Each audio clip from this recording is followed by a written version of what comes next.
Bienvenue sur votre capsule linguistique. Cette semaine, je vais en Ngaoundéré à condition que mon passeport soit prêt dans le délai.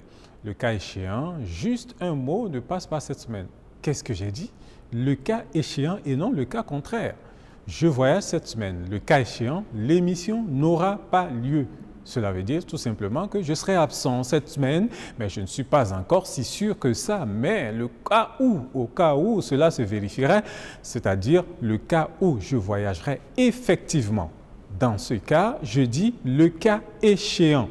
Beaucoup de pratiquants de la langue font plutôt croire que le cas échéant veut dire le contraire.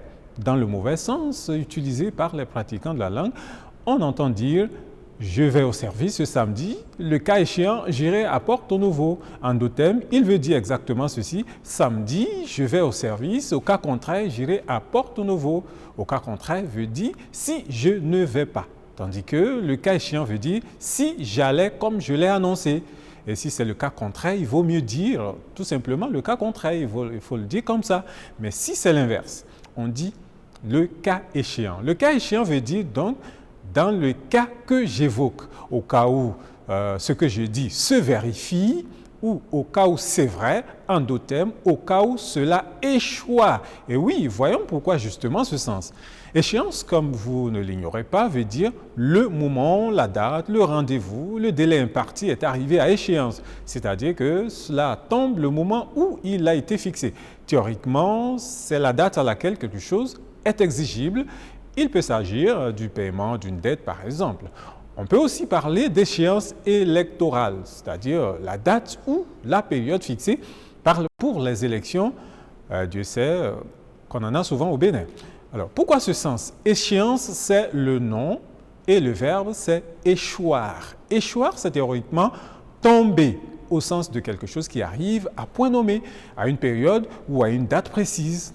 Au XIIe siècle, on avait du latin populaire par opposition au latin littéraire, bien sûr. On avait donc en latin excidere, d'après le verbe simple cadere, qui veut dire tout simplement tomber. Alors, avec l'évolution des mots, on est arrivé à tomber, qui naturellement prend le sens de quelque chose qui arrive bien à propos ou qui est arrivé à la date fixée.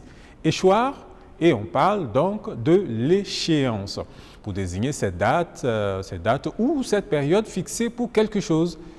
Quel lien y a-t-il donc avec le cas échéant? C'est tout naturel que lorsqu'on dit donc le cas échéant, c'est le cas qui coïncide, qui tombe sur ce qu'on a énuméré ou qui correspond donc à ce que je viens de dire.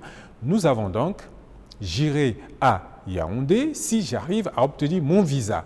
Le cas échéant, pour dire tout simplement le cas où cela tombe sur ce que j'ai dit ou que cela correspond avec ce que je viens de dire. Je serai au Cameroun cette semaine. Retenez donc que le cas échéant est le contraire du cas contraire.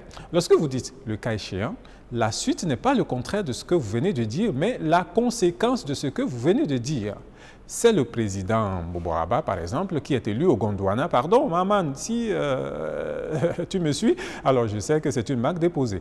Bon, je veux dire que c'est lui qui sera élu président de la République, très forte de Biglotiémé, le cas échéant, il va me nommer ministre. Et Dieu sait que c'est vrai. Le cas contraire, ma nomination est reportée pour une date ultérieure jusqu'à ce que le président de la République très forte soit élu. Le cas contraire, c'est le contraire de le cas échéant.